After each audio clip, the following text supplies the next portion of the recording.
It's not easy. Winning's hard. These guys should be so proud.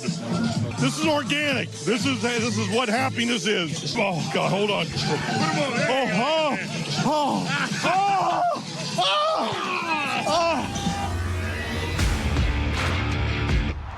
You're listening to the Selfie is Godcast with Zack Meisel and T.J. Zuppe. Fly ball, deep right field. Back is Spencer at the one and two against the wall.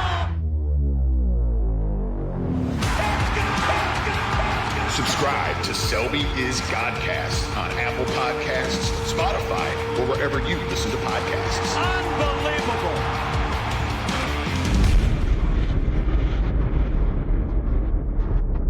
The White Sox swore there would be buttocks clenched, and in the end, there was only a division clinched. I'm TJ, that's Zach. I have to know what sort of looks and smells you got at the airport, considering you emerged from a clubhouse where you got drenched. Sights and sounds coming up. The veteran move is you bring a change of clothes.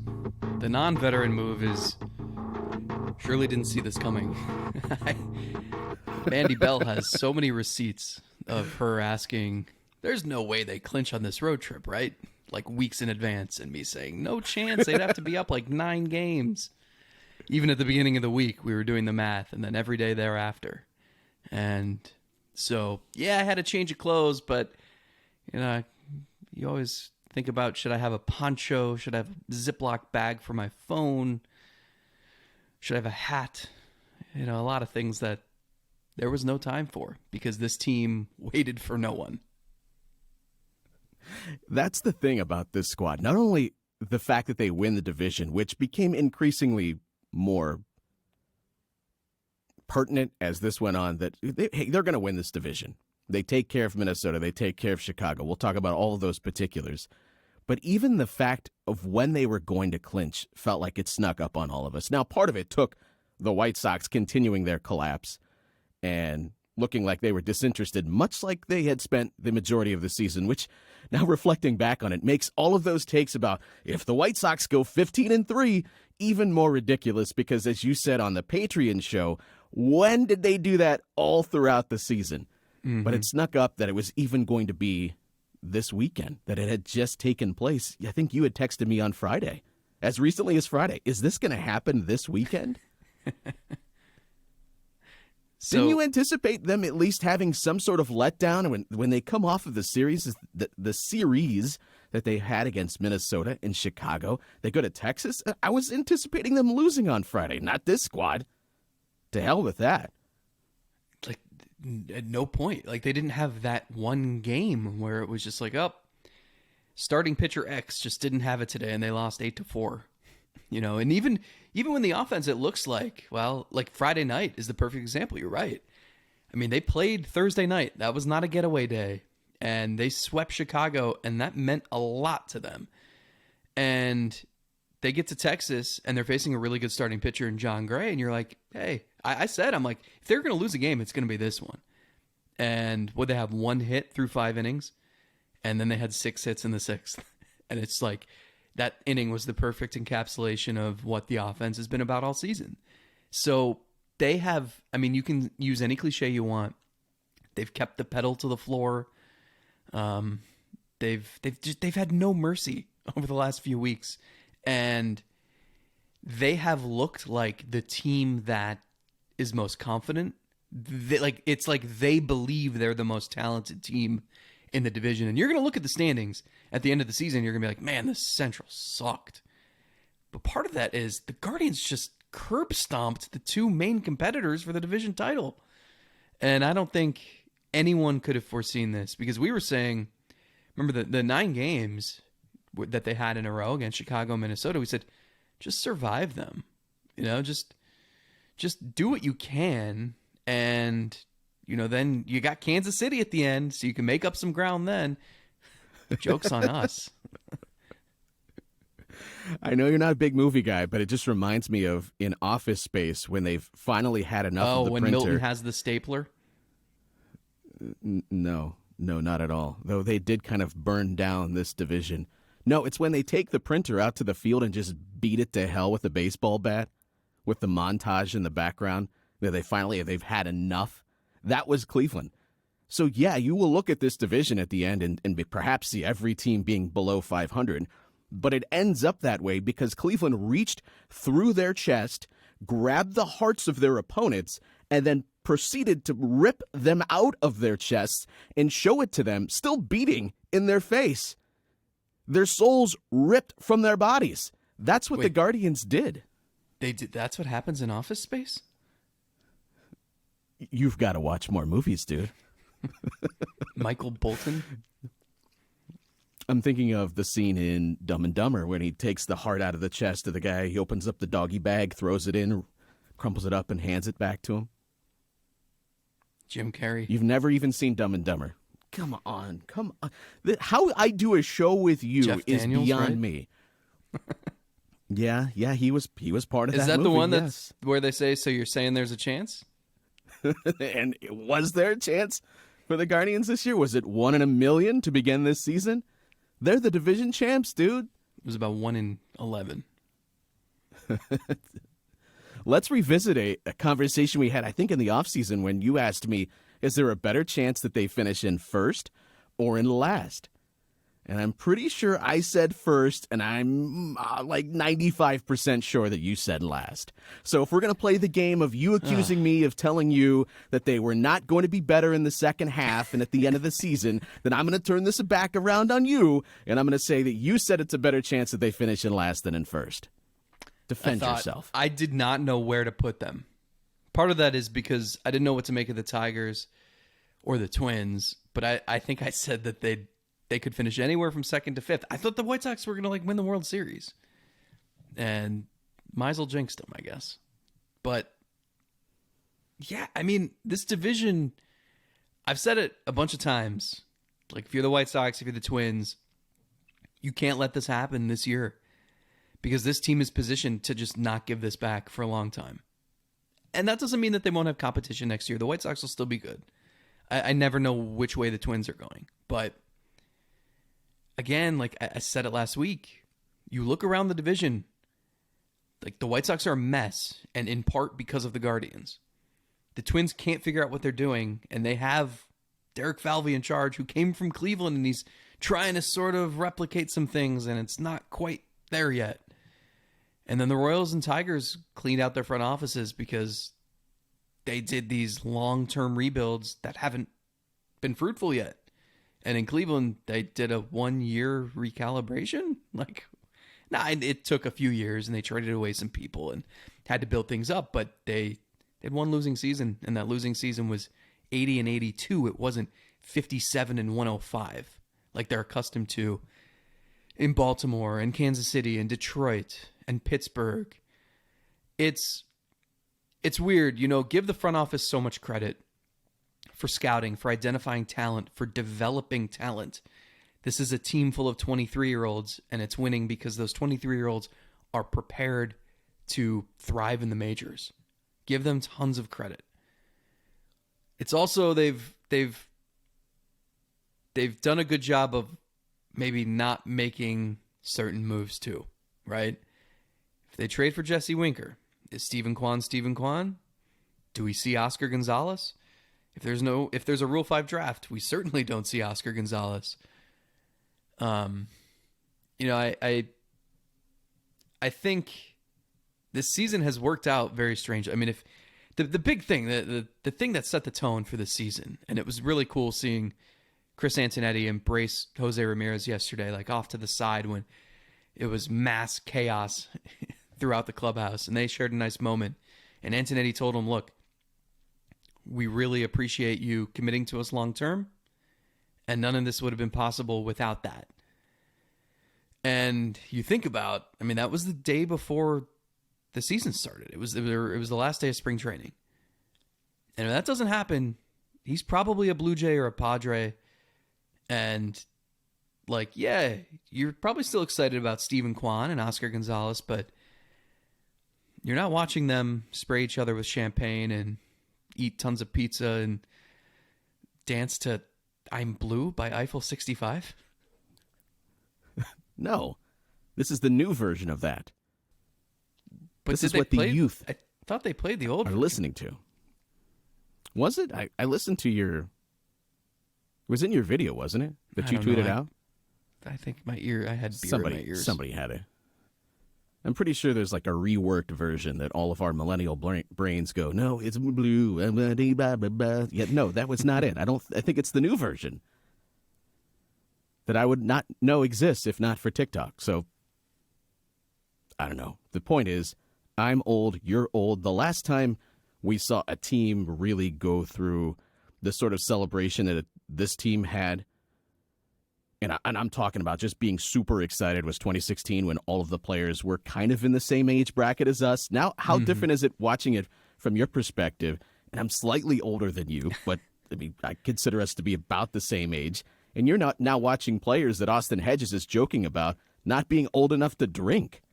I've got to know more of the sights and sounds from inside that clubhouse before we get into some of the particulars of breaking down the season and how we got here. Yeah, it's funny because like 2016, it happened in Detroit, and I'm like, man, I'm jealous. Like, can't wait to get out of here and throw a few back myself.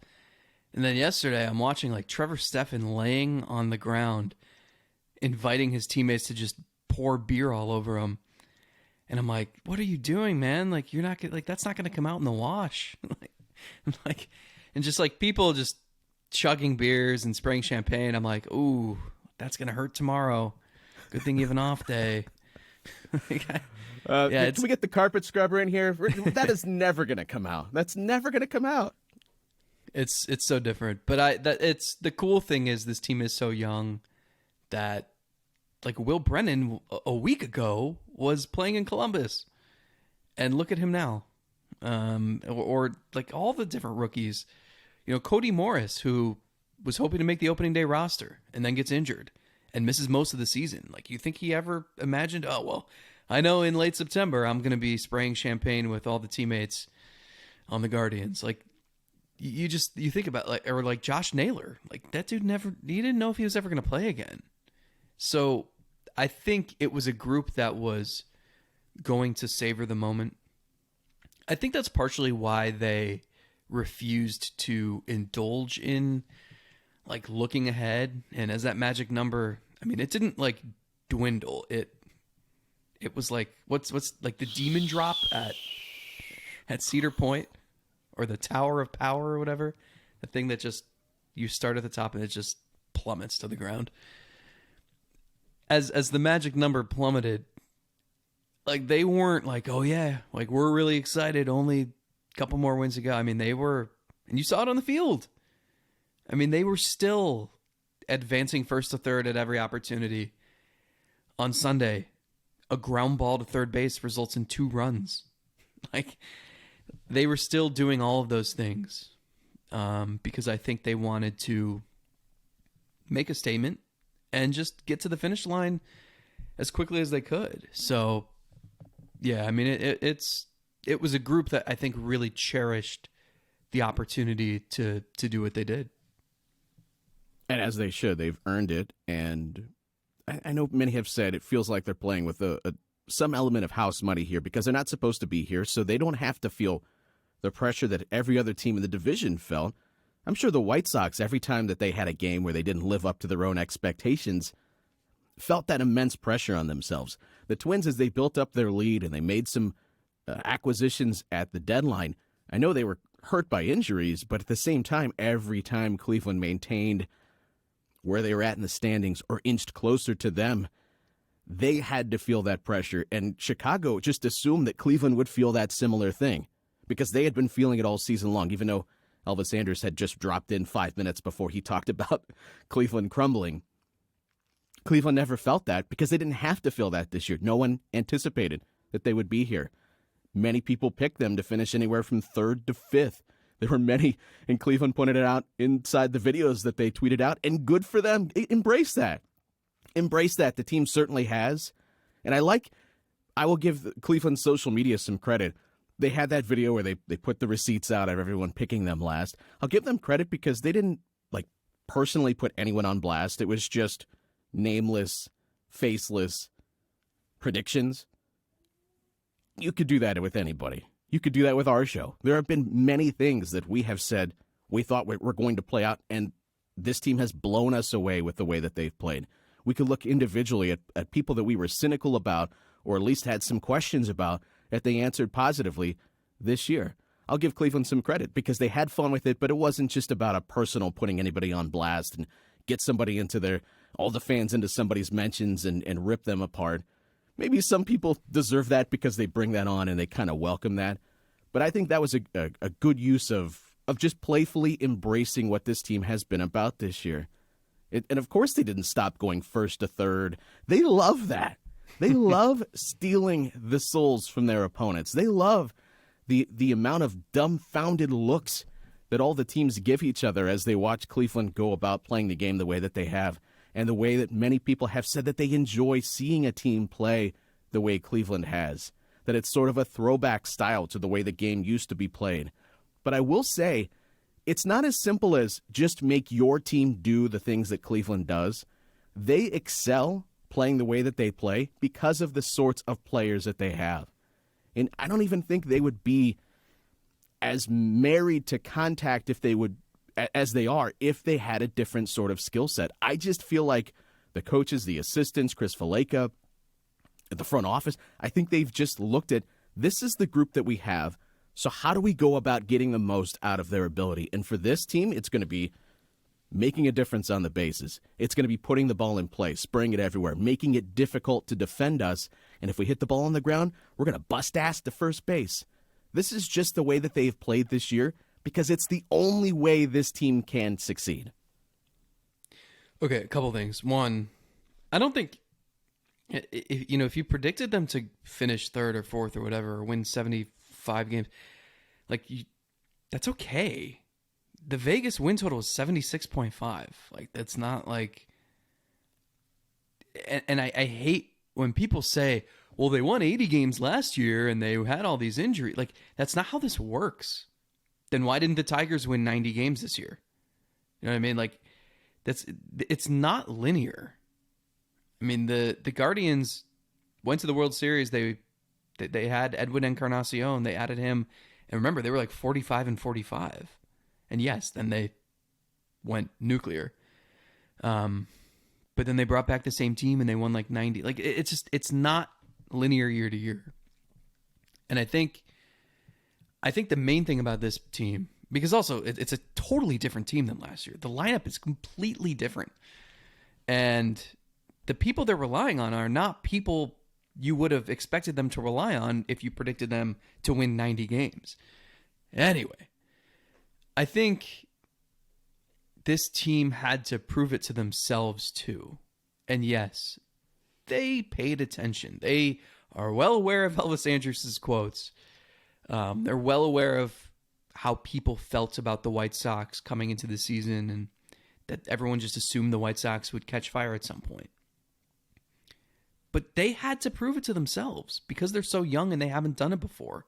Stephen Kwan had to prove to himself that he could sustain this for 162 games because he's never played 162 games. Oscar Gonzalez had to prove that he could actually hit and drive the ball the other way and hit line drives before he could start swinging for the fences. And look how that's turned out. Andres Gimenez had to prove that he could be an everyday player, let alone an all-star. Naylor had to prove that he could stay healthy for a full season. There's a lot of guys who felt like they had something to prove. And until that all happens, until you check those boxes, you have no idea what you have. I don't think anyone in this organization knew what they had. I think you bring up some interesting points about the hitting philosophy. Chris Faleka gets hired and then the lockout starts. And he's not allowed to talk to anybody. He's not allowed to get to know these hitters. So he spent those, 99 days just analyzing all the video he could, reading about these guys' backgrounds, trying to get a sense of who they were before he actually met with them. And I think during that time is when he said, look, this is what we're going to have to do because these are the hitters we have. And that could change over time, and there's been turnover, But, like, remember, Bobby Bradley was in the opening day lineup, and then, like, he didn't play forever. And then they got ties with him because he didn't fit. That's not the style of baseball that was going to help them win. So Valaika said it first day of spring training, meeting with all the hitters. Look, this is who we have to be because this is the only way that we're going to be able to survive. And Terry Francona, from day one, talked to Jose Ramirez and said, hey, I need you and Ahmed Rosario to run with reckless abandon because we have a lot of young, aggressive base runners who have speed. And if we can get guys on base and we can run like crazy, we can score some runs. We don't have much power. That became even more evident when Franmil Reyes never got going. So they had the identity in mind. I think it took some time to make it work. And, you know, it looked for the first month, it was like, ooh, like the offense is what carried them. The pitching was struggling. Then it had a downturn, kind of coincided with Kwan's struggles in May.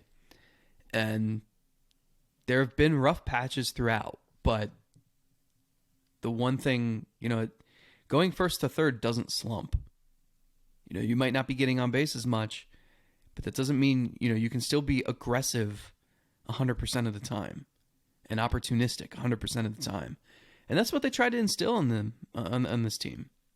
And it's worked. And it's, you know, I talked to another American League scout over the weekend who we were just kind of going over the landscape of the American League, and he was saying, Cleveland is a scary team because if you don't catch them during one of those just outages that we saw against Seattle earlier this month, they're so hard to play and they annoy the hell out of you. And if you're a fielder or you're a pitcher, all you're thinking about is making sure I get this ball to the right base at the right time and I don't hesitate and I don't screw up. And it's a pain to play, let alone the fact that like the pitching staff has just been thriving for a while.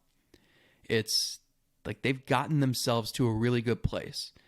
But if you said, oh, I know that they're going to play this style and they're going to be peaking in September because all these guys are going to finally have the confidence in themselves. Come on. That's why I'm not going to blame anyone for predicting that they win 70-some games. It was understandable at the time. It's not even just individuals, too. It's computer models that spit out percentages, and there's no personal bias there. They're just looking at what's predictable. What has been predictable in the past? Can that be replicated? How does that apply to this current group? The thing is, this team has changed so much. I think you hit on a great point.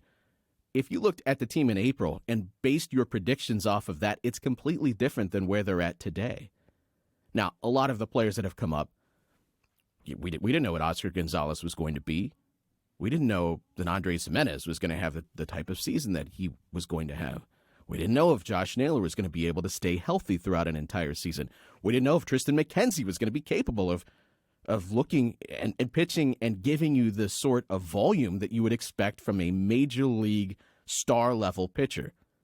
There's a lot of unknowns there that now we have the beauty of knowing that these things are going to play out. So it's a completely different team with a completely different set of questions. The one thing I will say, and I find it annoying, when you do look bad in a prediction or a thought, on some level you just have to own it. There are too many times where it's like, yeah, the Guardians are playing well, but this shouldn't be predictable. This shouldn't be replicated. This shouldn't be this. Their offense is this, and I was wrong, but actually I'm still right. We can debate some of those things, but it gets a little annoying to me. It's like you still have to justify your position, and so you look at it a certain way, and I've even heard some of that. Well, the Guardians, they're not a juggernaut offensively, so was I really wrong about this team? Yes, just own it. Take the medicine. Say, yes, I was wrong. Here are some of the things that maybe I question how it will translate in the playoffs, whether or not this is a sustainable thing for next year and the year after that. But for the way this season played out, I was wrong. And it's okay to admit those things. If we knew everything about everything that was going to take place, then why would anyone watch the games? You would just sit here with this show and we would tell you how everything's going to go, and it wouldn't be fun to watch the games play out. This season was so fun because it was so unpredictable, because nobody thought it was going to play out this way. That's what makes watching a television show fun, the twists and turns, and not know. If I could just predict the way that House of the Dragon was going to end, well, I mean, I guess I kind of can, because I could just watch Game of Thrones and go forward 200 years, but then I would not watch the show. So those are the funs, the ins and outs. Game of Thrones are there? Apparently people just don't talk about the last one. I don't really have that big of an issue with the last season, but I played catch up like years after the show was over. So I think we forget about. I think we romanticize the past to shit on the future or the present. Look, people want to say, "Oh, they just won a crappy division. Someone had to win it." Guess what? I hate to break this to you, lover of the 90s Indians and believer that nothing will ever compare to those teams. The AL Central in the 90s sucked. It was so bad. It was worse than it is now. And yes, the 95 team just steamrolled everybody. Fine. The 97 team won 86 games. 86! This current team has won 86 games, and they have 9 to play. So I think you need to try to remember that, one, anything can happen in October. Everybody thinks 2016 was some juggernaut because they went to Game 7 of the World Series. Nobody thought that team would go far. They had no pitching. Brantley was out. They had no business going where they went. And if you look at that lineup, do you have more faith in the current lineup with Kwan, Jose, Jimenez, Gonzalez, Naylor, Will Brennan? Or do you prefer the 2016 lineup with Napoli, Rajay Davis, Jose, but a very different Jose, Lindor and Kipnis, Santana? You probably prefer 2016, but it's not like that was Murderer's Row. no. And you will, as you said, romanticize that too. Let's not forget the fact that Napoli, it was not the same Napoli as we had seen earlier in this season. We had a bunch of questions about what you were going to get out of Roberto Perez behind the plate. Now, he ended up having a pretty good postseason, definitely defensively, but also hit some massive home runs. Started the back-to-back, or was it just 3 in the inning off of Porcello? I think 3 in a span of 4 batters. Yeah, that's right. That seems right. 2 in a World Series game. So, yeah, you think you look back on 2016 and you just assume, oh, everything was great with that offense. Well, I didn't know that Lonnie Chisenhall was going to play off a lefty and hit a 3-run bomb off of David Price. I didn't know that was going to happen. I don't think I would have predicted that. He was stealing signs, remember? Oh, that's right. That's right. I think it's important as a Cleveland fan today. I've already seen it in my mentions as far as this division sucks, or people see the celebration that they had in the clubhouse. Act like you've been there before. Really? For this team, you want to say that? I mean, I've always been on the side of enjoy every milestone you can, because you don't know how long this is going to last as a major league player. Just in your life, embrace small victories. I don't have a problem with that. Does it get a little annoying if, like, this Guardians team had won 5 divisions in a row and they're still going crazy after winning maybe a down division? Okay, maybe I would roll my eyes at that a little bit. But for this team, are you kidding me? Don't take the bait. That's my word of advice for anyone today. Don't take the bait. Don't let anyone shit on your enjoyment today. Don't let anyone steal any of your joy through their stupidity. And most of the time, they're in there just to troll you, just to get a reaction. That's all they want. Don't feed the beast. Don't take the bait. Yeah, Terry Francona said it best. They held a team meeting about 90 minutes before first pitch. And he told the guys, look, whenever this happens, you've earned the right to just blow it out because of the way you've played, how hard you've worked to get to this point. He said, I'll sit in my office all night and you guys can just yell and shout. I don't care when we get home. Now, it helps that they had an off day to follow. I don't think anyone would be feeling that way if there was a 105 first pitch the next afternoon. But yeah, I think that first time is special. And look, it's been 4 years since they won a division title. I know they clinched a playoff spot in 2020 and they had like a mini socially distanced celebration.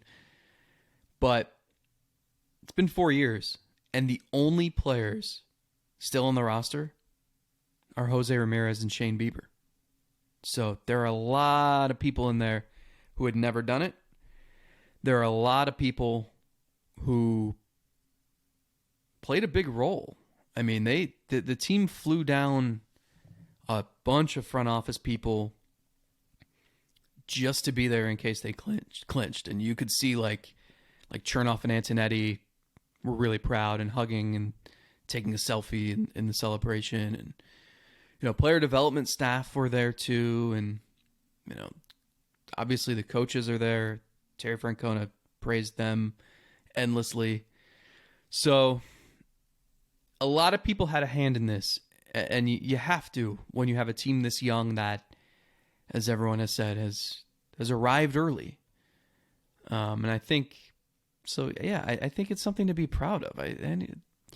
People just hate, everybody wants to be miserable in all facets of life, especially on social media. And everybody wants to be miserable. And if someone else is having fun while I'm miserable, I want to drag them into my misery. It's like every time I get a text message from you. I'm having a good day. Zach's coming in here with some level of cynicism about something and just blowing it out. No. We can't have everyone feeling joy today. Speaking of blowing it out, this was a first. My flight home last night was delayed about 40 minutes because someone clogged the toilet at the back of the plane. So I'm assuming it was someone on the flight coming into Dallas. So your boy got home at about 1:15 in the morning, or landed at 1:15 in the morning, and the fans who had showed up for the team plane about 3 hours earlier did not stick around. I'm picturing the dude in the hot dog costume that just drove his hot dog mobile through the wall. Yeah, we're all looking for the guy who did this. Dude, I just saw you come out of the bathroom. It was you. No, I don't know who it was. We should probably find out who that was. Can we confirm that it was not you? That's first and foremost. Me. I know everyone wants to know. I had a seat toward the front. It was all the way in the back of the plane. And yeah, I think it was the flight coming in. But yeah, that was a first. 40 minutes. Well, what did they eat? People probably wanted to flush that as much as you wanted to flush the Meisel jinx. That, friends, I have to say, earlier this year, we laid to rest the Meisel jinx.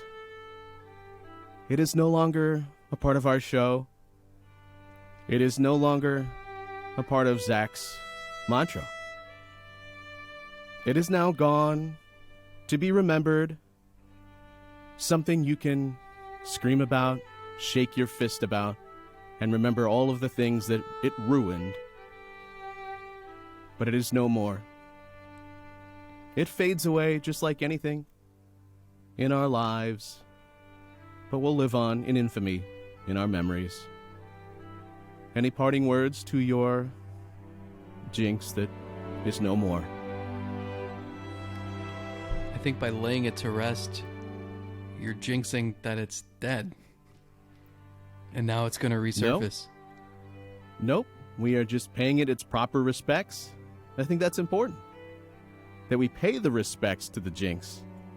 We don't dismiss it. We just say that it's now gone. And you believe that it's gone. And it's through that belief that we all live on, having fulfilling lives, not impacted by that stupid jinx. Wait, I said that they would finish anywhere but first, and they finished first. Is that a reverse jinx? I don't pretend to know the way the magic works, dude. Let me ask a different question. Because I feel like you're right. I've been at all these games and they just keep winning and winning and winning. Do you remember the last time they lost?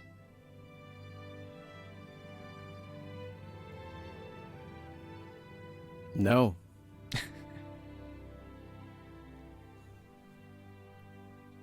You could argue that their last two losses were basically like planned. Remember, they had the Hunter Gaddis game on the Thursday. Yes. They punted that. And then on the Sunday, the day after that 15-inning marathon where they swept the Twins and pretty much ended the Twins season and were in great shape in the division, and they had a sleepy hangover. It was like a 3-0 loss or something. Like, it's hard to even fault them for that, especially since they rebounded the very next day. But, like, okay, aside from those, like, when's the last time they, like, lost a game and it was the Class A game, right? Yeah. Where it was like, wow, you shouldn't have lost this. That was almost 3 weeks ago. Yeah. Yeah, it's been incredible. They're 16-2 in their last 18, and something like 18-3 in their last 21. So something ridiculous. Like this isn't the 22-game winning streak, but it's like the poor man's 22-game winning streak. It's an impressive feat in a far different way. What I find impressive about it, not just the stretch itself, but the level of pressure that this team should have been feeling. Whether or not the division is the best in baseball or the worst in baseball, it doesn't change the fact that they had a 1.5 game lead a couple of weeks ago, and they were getting ready to play the teams that were chasing them directly. So there will be a lot of things to remember about this year. And I'm looking forward to that. At some point this offseason, we'll go through just some of the meaningful moments of this year. Times where it just felt like the season changed. The one that comes to mind is the Naylor one in Chicago. That comeback, it almost sparked to me the fact that this team, not that they were for real, but they were dangerous and that they were going to be a team that was going to hang around for a lot of this season. Whatever happens in the playoffs, because it is just so much of a crapshoot, I'm going to look at that through a different lens. What I may never forget is the way that they entered that stretch with no level of a previous experience to draw upon. Being youthful and outside of a couple of guys not knowing what to expect, facing the teams that had to chase you down. A series against Minnesota, where 5 games we said they needed to win 4. Minnesota did, to remain alive and make things interesting. Cleveland went in and took 4 of 5 from. They did the thing that Minnesota needed to do. Then they play Chicago. Chicago needed to sweep them. Cleveland did the thing to them that they needed to do to Cleveland. I will never forget the fact that they just went and played those teams straight up head to head. It wasn't like, well, you got some help because they played Chicago or they played Detroit and Detroit helped you out. They shouldn't have lost those. No, you went to them and beat the living hell out of them. I will never forget that fact. That was one of the most epic flexes I think we've seen from this team, I don't know, the past 10, 20, 25 years. To do that, I will never stop giving them credit for that, no matter what this season, no matter where it takes us. So at The Athletic, we love to do roundtables or like just back and forth conversation type pieces, and we do them all the time with the AL Central, and we usually kick out our Royals and Tigers writers. And so James Fegan, our White Sox guy, and Dan Hayes, our Twins guy, you know, we get together a number of times throughout the season and just dish on the state of the AL Central, right? And we did one before this stretch, and no one really thought the Guardians were going to win it. And even let me rephrase that. even if they thought the Guardians were going to win it, it was very backhanded. It was, well, my team is just like really injured or just has Tony La Russa as a manager, so guess Cleveland might win it.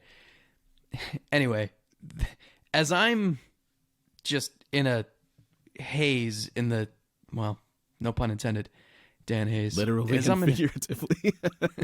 As I'm in a haze in the clubhouse during the hoopla yesterday, I notice on my phone, James and Dan are texting back and forth saying, so should we do a losers edition of this and Zach can moderate it? Should we just like lay to rest the teams we cover? It was like the saddest conversation I've ever read. One of them had, the scene in, I'm going to make a movie reference. The scene in Happy Gilmore when it's Chubbs, the alligator, or crocodile. Which reptile bit his hand off? Alligator, maybe? Alligator? I don't know. There's a few people like in the sky who have died. Yeah, and they're waving, and that was one of them said like the rest of the AL Central teams wishing the Guardians good luck in the postseason. I thought that was perfect. It has felt like that for much of the year, that even when Cleveland has gotten compliments, it's been backhanded. It's, this is going to be a quick exit. So it doesn't really matter who makes the playoffs from this division. They're going to get swept out of the wild card round. Who says who? Could it happen? Sure. It could happen. See, the thing is, the playoffs, we're going to predict it at some point when we know who the opponent is for sure. We'll go through what we think is going to happen, but the playoffs, none of it matters. Especially at now a 3-game series to begin things. None of that matters. What we think entering the playoffs, who we believe a team is, it doesn't matter because we throw all of the short sample size nonsense that we like to gloss over because it's not meaningful, it's not predictable. It is now the only thing you care about. Small size bullshit. Things happen. Crazy things happen. You can have the best closer on the planet blow a game. Completely changes the series. Or you could have this Cleveland offense just be clicking for 3 games and put up 8 runs in every single one of them. It's weird. It's the playoffs. You can't predict that. And that's the fun of it. Again, to come back to the theme here, we can talk about whether or not we were wrong, but that's good. I welcome that. I'm glad that we still get some joy out of seeing things happen that we didn't expect to happen. Can we talk a little bit about what the pitching plan is and how they're setting things up for the playoffs? We can actually do the 3. We could do the thing. Who did you go with? Doesn't matter who I would go with because they have Savali, clearly Morris, said and who Shaw. they are going to go with. McCarty? He's been great. Some flip-flopping around here with the pitchers to set things up properly. Yeah, it's pretty straightforward. The only thing that can interfere here is Mother Nature, who sure wouldn't tempt her, given what she's done this season. Hey, the jinx is dead. Don't try to bring it back. Yeah, they flipped Bieber and McKenzie, so Bieber will pitch Tuesday, McKenzie Wednesday. And if you do the math and look ahead, that makes Bieber go on regular rest for Game 1. And McKenzie for Game 2. Quantrill is pitching Thursday, so he'd be ready for Game 3. Zach Plesac, tentatively scheduled to pitch Friday, but there's no Game 4 in the opening round. So I don't know what's going to happen. What do they do with him? Yeah, I don't know. You got him. You got Savali, who's looked pretty good in his last 2 outings. You've got Cody Morris, who's looked pretty good. I'm not sure. I would take Cody Morris right now. Yeah. Over Plesac. It's a best of 3 series in the opening round. So how many pitchers do you need? What is the role for those guys? Right. I don't know that you're going to bring Savali in the 7th inning to get a couple big outs. I'm not sure. It's going to be really interesting. And then, the playoff schedule, you can't just you have to take it one series at a time, obviously, but like they eliminated a bunch of travel days. You still have to travel. You just don't get the day off. Great for writers. So you're going to need, like, the 2016 Indians never would have been able to survive on this schedule. I think the ALCS, there's games 3, 4, 5, 6, and 7 happen on consecutive days. So do you want to go 5 starters? Do you go 4 and pitch someone on short rest? Like, it's going to be tricky if you get to that point, but you worry about that when you get there. For a 3-game series, I don't know. I mean, the 3 starters. I just don't know how you use other people, right? Or if you need to use other people. Yeah, I would think you would need one guy that can give you multiple innings, if not 2. So Cody Morris could have a role. You might want him to go one time through a lineup. I think some of the fact that there's unfamiliarity there with the potential team that you're facing, maybe that plays to your advantage. We saw that work for Ryan Merritt a couple of times through the lineup. They didn't know what to expect from that. And because he's so unconventional as far as the speed that you're facing, it made it for a situation that worked out. So maybe they draw on that, as opposed to going with a more of a traditional starter just occupying a bullpen spot.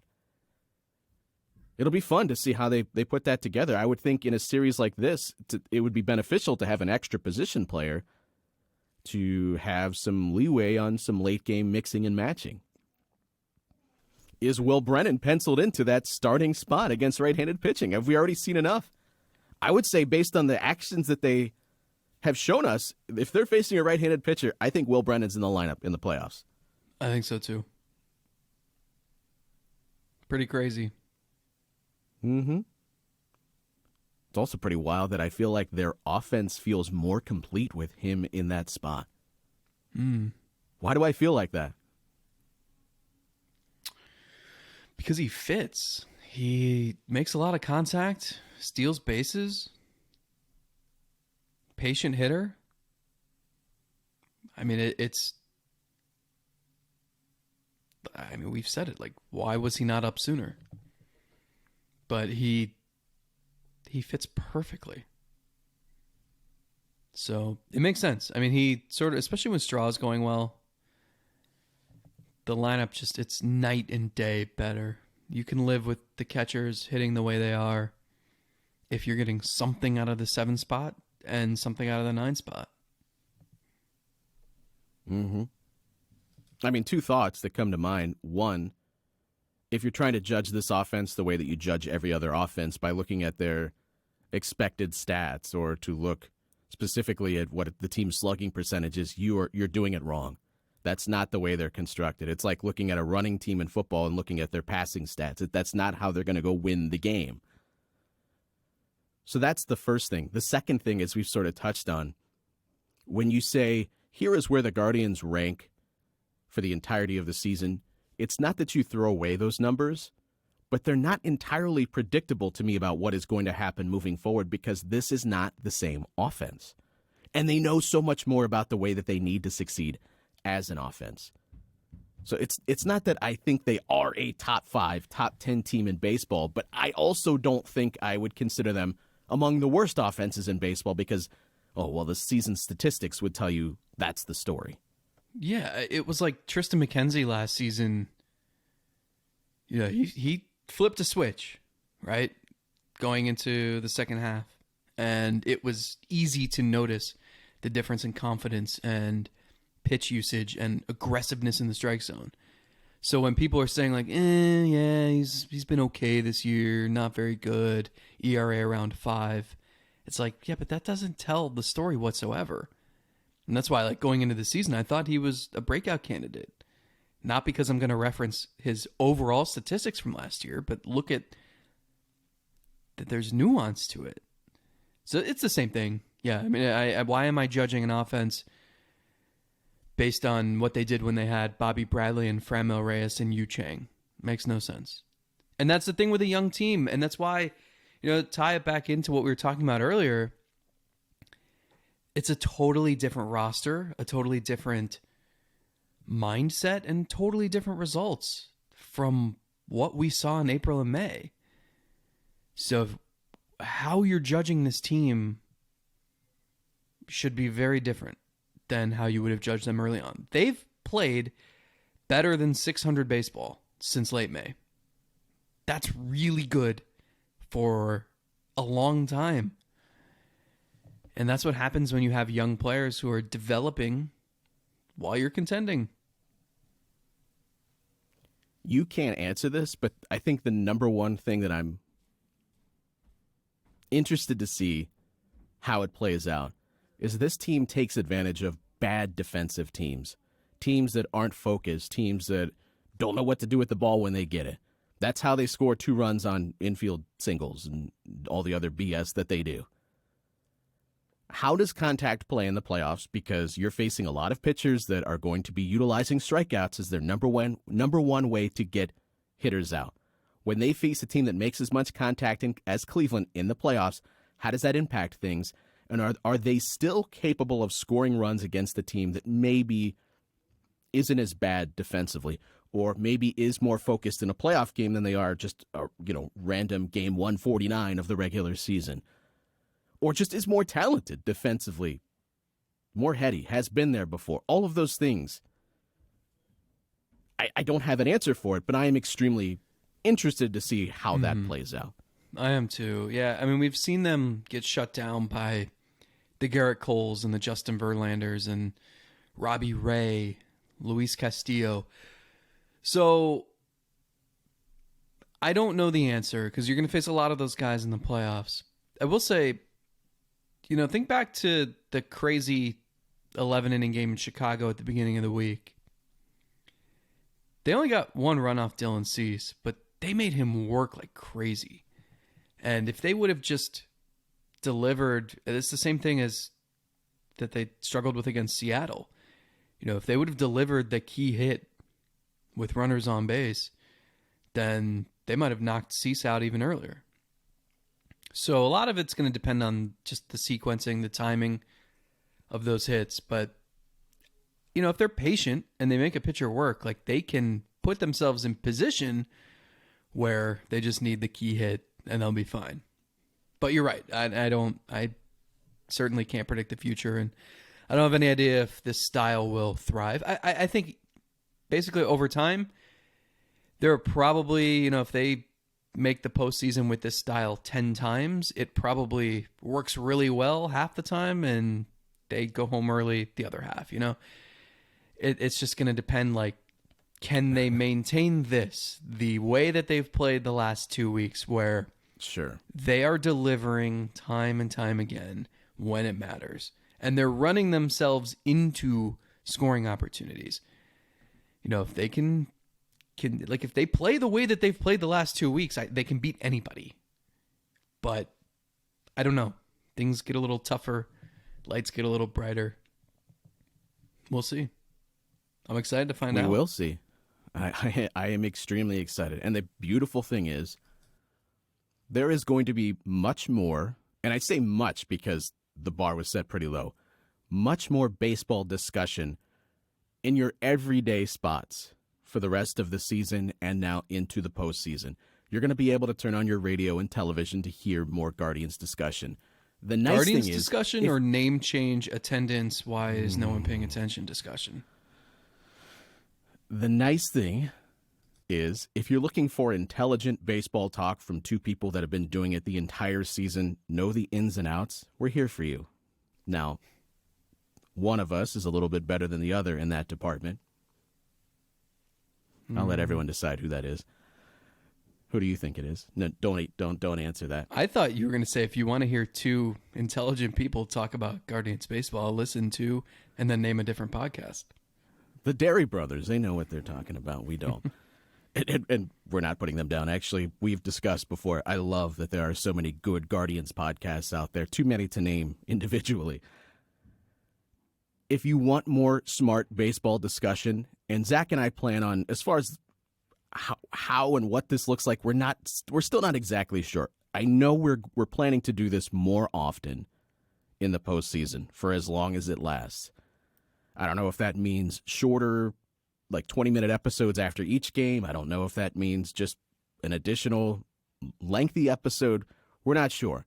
If you listen to us on all of your normal free spots, we're going to continue doing this usually on Mondays unless the situation calls for it to be otherwise. But if you want more, join us at Patreon. I say this frequently throughout the year. We could not appreciate those that have joined us for that community we have created any more than I do. I probably should even appreciate them more because it blows me away that we have the community that we do. If you want to just feel more involved, have people that you can discuss this with, watch the games with, and hopefully just feel like we're all in your living room with you watching these games, come join us at Patreon. Come join the Discord. If you join the Patreon, you get the additional episode for $1 per episode, and you get access to the show Discord. It is an excellent community, and I would take credit for that, but really it's because the listeners have taken ownership of the group and made it their own. And you know, we pop in there, we have some conversations. I enjoyed getting the other night, I opened up the audio chat in Discord and chatted with a handful of Guardians fans. It was fun. We watched like the final 3 innings together. Yeah, you didn't know that because you were busy, you know, doing your job. I did not know but you come did join that. us. Yeah, it was fun. Patreon.com/SelbyIsGodcast. It is a lot of fun. You were busy working. Were you going to come join in the middle of the game? You know, nothing actually happens in the press box during the games. Yeah, I mean, it's been unbelievable. Except you eating all the cookies you can find. I got a beer for a bunch of fans on the last homestand. I met up with Baby Gangster in Texas. Oh, nice. Yeah. So had a Michelob Ultra, I believe, and chatted about Texas A&M football before they knocked off Arkansas next door on Saturday night. So we're greatly appreciative. I mean, this is the way this season has unfolded in conjunction with, you know, having our Patreon and the Discord just blowing up. And I mean, it makes me laugh every day. It's been awesome. And we hope to continue to grow it and find new ways to connect with all of you and keep building this community. Yeah, I'm looking forward to whatever happens the end of this year and building forward with the hundreds of you that have joined us at Patreon. So patreon.com/SelbyIsGodcast, where that's where we're going to have all sorts of postseason coverage, in addition to continuing to do the free episode here each and every single week. Your random former Cleveland player of the day is Juan Gonzalez. Got his bobblehead over the weekend. It was a giveaway. Whoa. So we know he hit 35 home runs and 140 RBIs in 2001. But remember him in 2005? His one plate appearance? My hamstring hurts. Hurts my hamstring just to think about it. For Zach, I'm TJ. We're out of here. Bye. It's not easy. Winning's hard. These guys should be so proud. This is organic. This is what happiness is. Oh God, hold on. Oh, oh, oh, oh, oh, oh.